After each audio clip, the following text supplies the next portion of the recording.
Well, so I messaged Ross this mad string of messages about an idea I had about like researching, like doing a modern day This Is England, about like, you know, people going off to fight ISIS and everything. And then when looking further into it, we found out that this group that we ourselves stereotyped had been looked at in the wrong light. And that it wasn't created for like racism or hate, it was created through unity, through working class kids all coming together.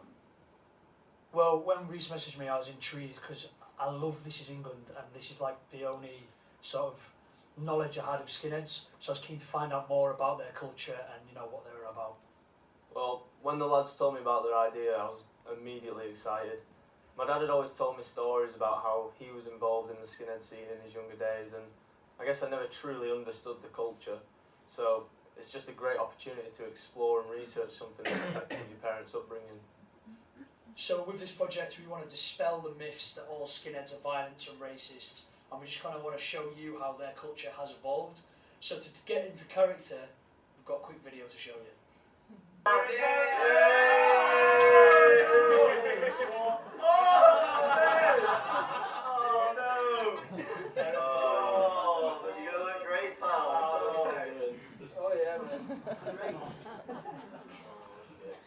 You want to do this side bit, mate?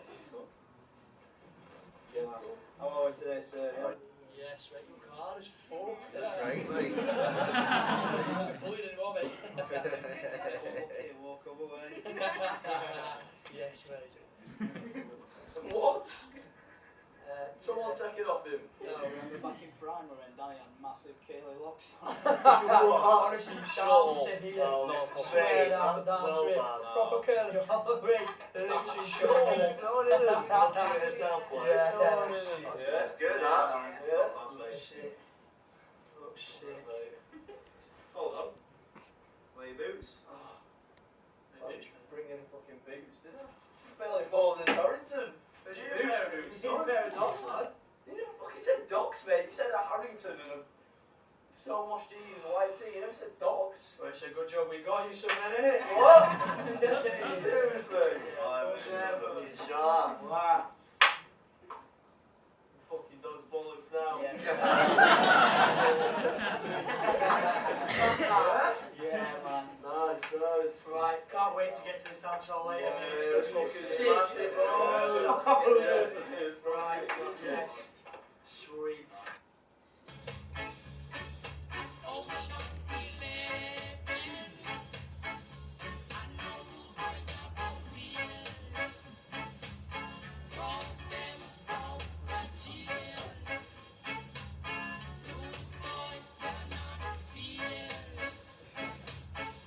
Do you know why we shave our heads? In 1967, the Jamaican singer Desmond Decker flew to England to play a concert. He had much shorter hair than any of the mods had seen before. The haircut was a reflection of the hippie movement at the time. There was a defiance towards it. It was also so working class lads could have an haircut that would suit their industry. It was also because of the violence. You know, if you went to a football game and you got into a big gang fight, it was 300 skinheads all dressed the same. You just sort of blend in.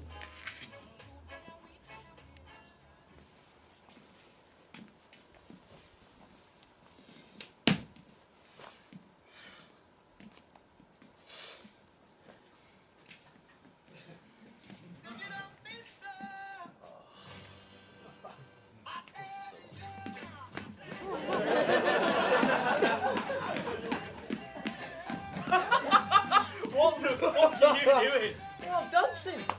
Not like that, eh? Not here. Right, what then? Well, go on, show him. You see, mate, it's all in the feet, yeah? Yeah? And when you're ready, just throw your arms into it. Yeah? Like that? You got it, man, yeah. See, this is it. This is our thing. And there wasn't a name for it except peanuts. You know, some people would say, Oh, you know that peanut from, you know, maybe something like that. But no one ever said skinhead. No, in fact, I remember hearing one guy say, Oi, skinhead! but he was like joking. Yeah, it was quite a casual name. I remember in 1968, we weren't really calling ourselves anything. And to an extent, Skinhead was what other people called you. Well, and gradually the name just stuck. And I don't know if the others realised it because they never spoke about it. But I just remember I kept thinking, wow, look at what is going on here. Just like that, I could see we were creating something new, something that had never been done before.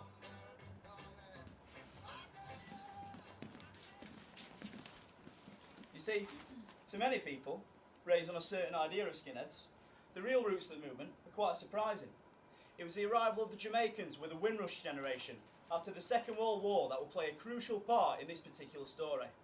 Because this wave of Jamaican immigration through the 1950s and 60s brought the rude boy movement to Britain. And along with their hopes and dreams, they also brought style and some brand new sounds which influenced many subcultures. Like the mods. The Who? Talking about my generation. No, not the Who. The Mods. The Mods were a subculture before us, influenced by high-end Italian style. Though they started to break off into two different groups. The soft mods, more middle class, and the hard mods, the working class. The working class heroes of our generation, our fathers who would make the first step in creating our culture. And both found favour with these white working class kids and seemed to contradict the emerging racism at the times. So, they brought the style, they brought the music, they brought the culture, and this was all embraced by the skinheads. So you get the people coming over from the West Indies, bringing over the mento and the scar, wearing the tonic suits and the porta-pie hats. You mix that up with traditional English elements such as braces, Harringtons, brogues, loafers, Doc Martens. And what you got? Skinheads! Go on, lad, get it, go on. Oh, here we go, here we go. Hey! Get up, you know, then. It was 1969 and we was on the terraces. Oh, when the I seen this gang of skinheads. And to me, they were men. And they were like an army. They just had this impression on me, you know. So that was it. Became a skinhead. And I didn't know there was that many of us. When the skins go marching. Ah, but that's where you're wrong. You see, it weren't skinheads who started watching football. It was football fans from around here who started dressing as skinheads, stealing our look. And I tell you, when you heard Bad Moon Rising playing at a football ground, you knew something was going to kick off. You could sense something happening. It was like trouble spreading through the terraces.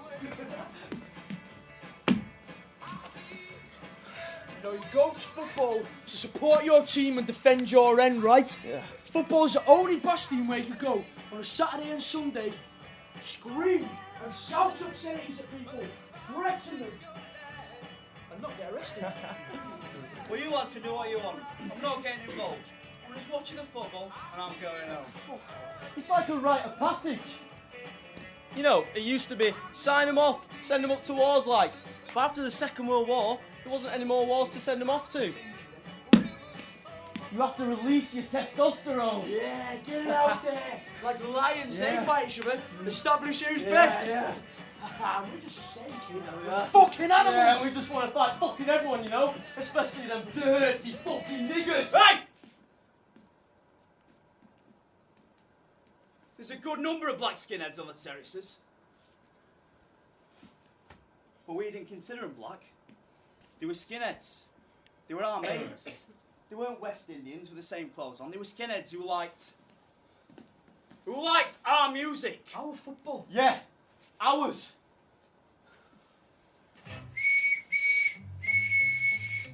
We were on our way home from a battering against Chelsea. 3-0. Cunts.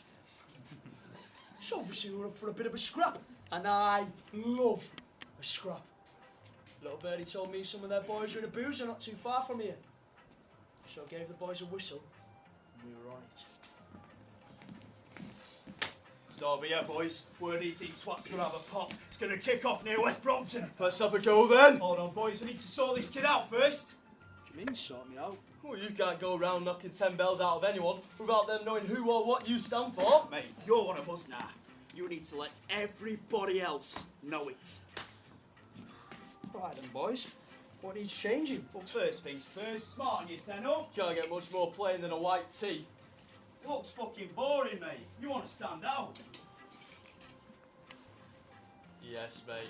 Diamond Fred Perry V-neck. You look the dog's bollocks. Aye, very nice. Very nice. But loser jacket and all. Yeah, mate. You got a restricted swing in that. This is what you want. Flight jacket. Give you a much wider reach. Yeah, test him out, test him out. Oh, nearly, son. Yes, kid, top class. Right, boys, let's get these headhunters. Oh, when the skins go marching in. Oh, when the skins go marching in. I wanna be in that number. Oh, when the skins go marching in. We won our way home from battering against Chelsea. 3-0. And I weren't fancying a scrap. Unlike the others, I didn't fancy it. I didn't want to get my head kicked in. So I'm just like walking through the streets of London, trying to find myself a boozer away from all the trouble. And as I'm going, that's when I spotted this shop, this clothes merchants, the John Simmons, the famous Ivy shop. I mean, I look in the window and it's filled with all sorts, tonic suits, button-down shirts, brogues, loafers, crombie coats. It had everything. But as soon as I walk in, I'm not met with the best reception. Oi! I don't want no trouble in my shop, do you hear me? We don't want your kind in here. And I'm thinking, your kind? What's all that about? But then some lad jumps up behind the clothes rail and he starts to vouch for me. He's one of us, ain't he, lad? Now this lad, he was a skinhead. But my God, he was dressed in the nines. I mean, he looked the bollocks. So naturally, I just went along with him. Aye, mate, yeah, of course I am. Sorry about that, mate. I thought you was one of them football lot because he quite a lot of trouble around here recently. Nuisance. So, mate, how long you been a skinhead then, my son? It'll be about a month now. Can fucking tell, look at the state here. Whitesy and Harrington couldn't get more plain. Here, lad, help him out, he needs something new. Now, I didn't know what to think about this. I sort of wanted to kick off him about my style, but he had a point. You see, I was dressing how my mates dress, not standing out, just blending in. Well, first off, you need a button-down shirt, mate. Try this on. Can't watch Sam, can not dress yourself. Oh, Ben Shim, Gingham check. Yeah, mate, you're in for Brighton this one. Very nice, very nice. Tell you what, he'll go nice with this. Oh, a crummy cow, you're in for a treat now. Oh, nice. Get that on. Oh, come here, son. Add a little colour. Yes. Right. You know, lads. Cheers. We've got some more at the back if you want to have a look, mate. Oh, yeah. What else you got? We've got this one you might like. Yeah? Yeah, have a go. And where's this from, then? Birmingham, mate, only about 2 months ago. Oh, that is nice. Oh, much That better. is very. We're on our way home from a battering against Chelsea. 3-0. So I'm looking for a dance hall to blow off some steam. I get halfway down the road when I feel a magazine hit me right on the back of the head. Bulldog, get your bulldog here, bulldog. Now I'm already pissed off at this point, so I turn around, ready to have a go, and hear a kid's voice. Sorry, mister. I was aiming for the guy behind you. Here, tell you what, I'll knock you 3p for messing up your bonnet. Are you interested too? Interested in what exactly? Bulldog, mate. Young National Front magazine. Well, what's that? What's that? See, what you need to know is that we were living in a post-war Britain, and we were the first generation that was really free, that could really make more rules for ourselves. But there was no guidance, as there was no one else to follow. Make the lie big. Make it simple. Keep saying it. And eventually everyone will believe it. Do you know who said that? Adolf Hitler. Bulldog, Yeah, get your bulldog! This, my friend, is a guide to everything what's wrong with our country. Aye, mate, you see, the National Front is a political movement seeking deep and fundamental changes in British society. Unlike other radical groups, we do not seek to impose our views on the population. Instead, we seek to empower the people in order for them to create their own decisions and push forward those decisions into their own communities. We seek to remind Britain of its history and heritage, to warn on creeping dictatorship, and to liberate our people from poverty and an oppressive economic system. We want to give our children a future that is prosperous and democratic, in an environment that is clean, green, and pleasant.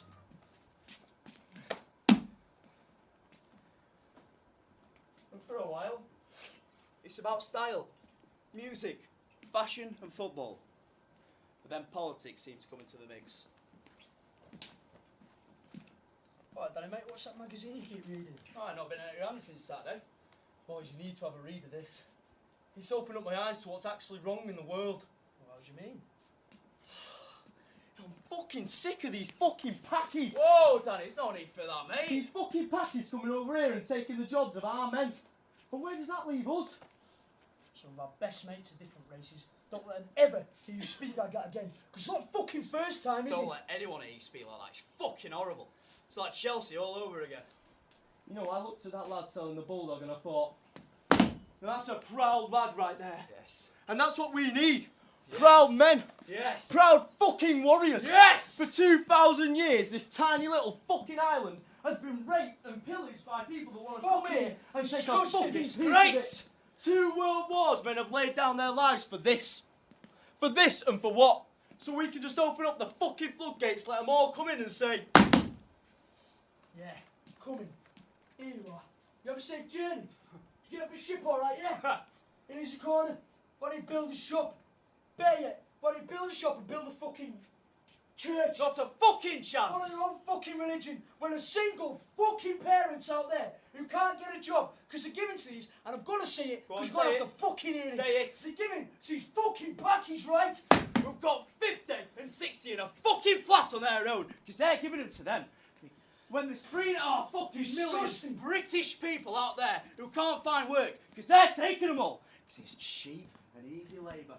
Fucking cheap and easy. Why? Which makes us cheap and easy, does it? Does it? When I tell you there is 3.5 fucking million British people out there unemployed, it is not a joke. It's not a fucking joke.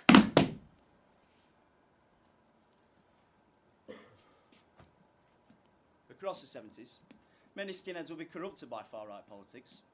Out went the moon stomp, and in came the bother boop. And these skinheads became like an army, marching on bigotry and violence. Which ruined our dance halls. Too much too young.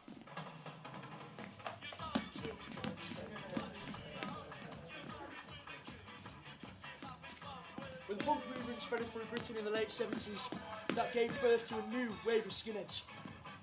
Bringing punk and ska together made a brilliant new sound. Two-tone. Now this was a perfect combination. It kept the incredible brass section of ska with an upbeat tempo and funk-style drums. And for most people, it was a perfect mix.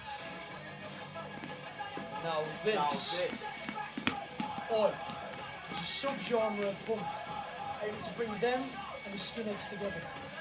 But if anything, it destroyed the original roots of the culture.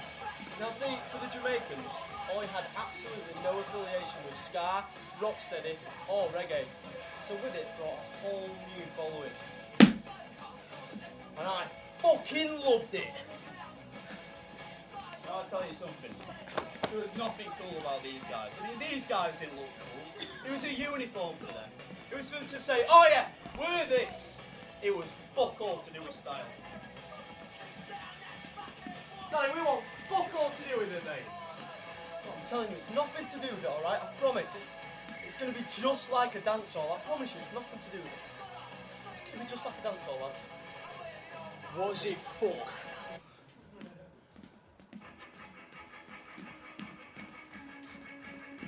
Inside the pub grew noisy as more skinheads started to arrive. The atmosphere was buzzing. There was no sea jails, no Nazi flags, and it definitely didn't feel like an extremist right-wing get-together. But as the foreskins were playing, something else was going on outside.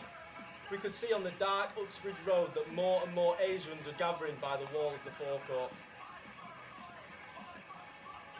As a barrier of police came forward to defend, as a barrier of police came, they were holding back the Asians, screaming and shouting. It became clear that the music inside would have to stop.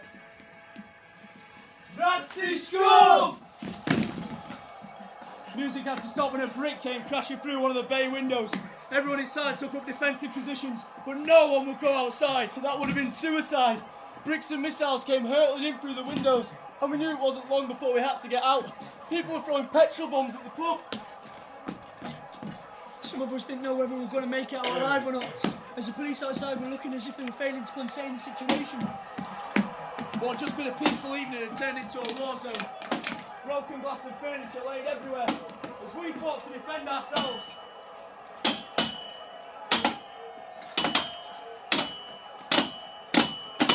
Get back! Get the fuck back!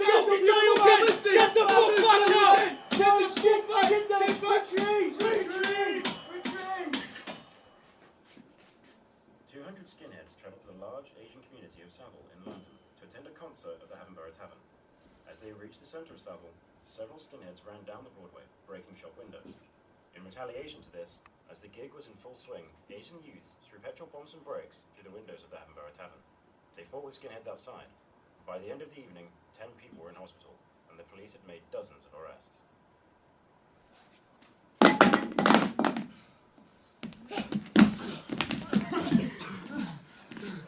Danny, mate.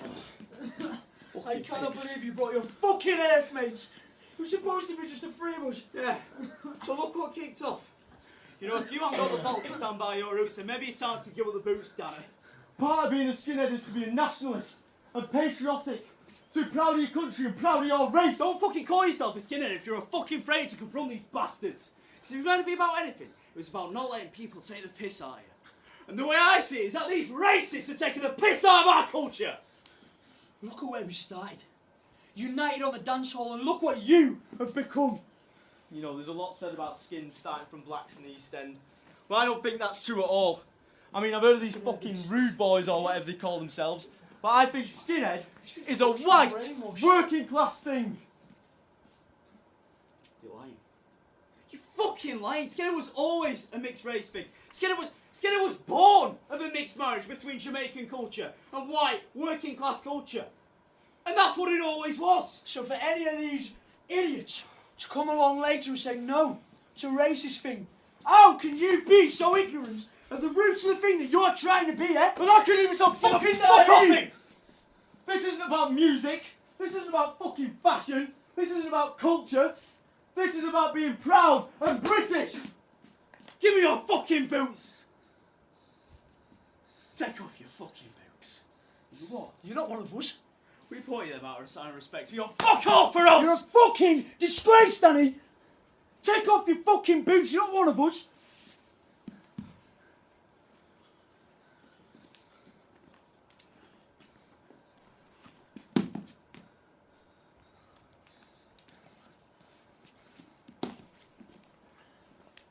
You'll soon see. It's all gonna fucking happen.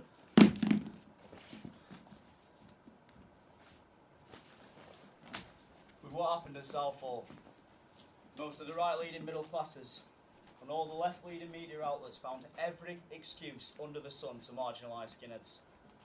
Some even say that that event led to the death of the culture.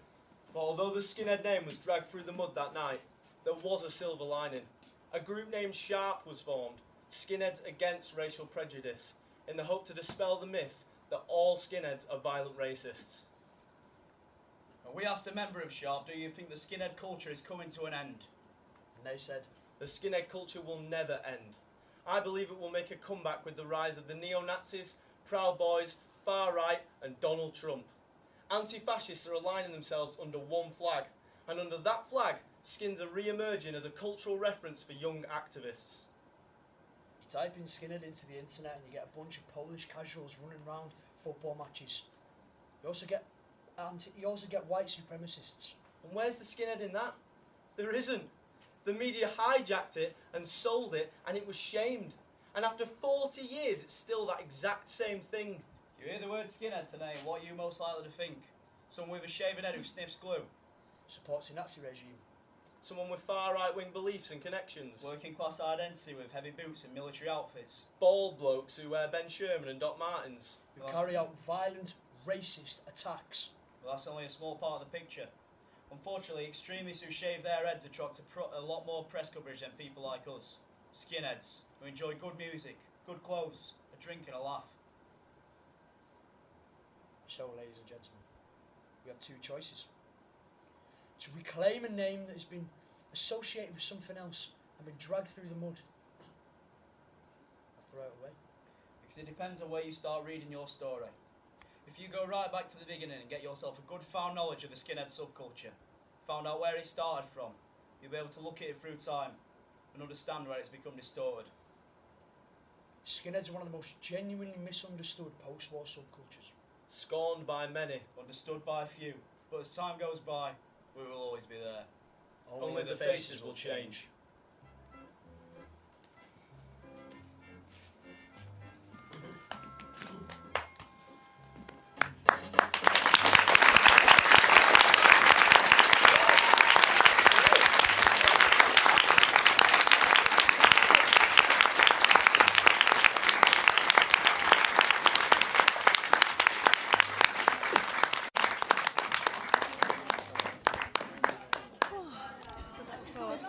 Yeah.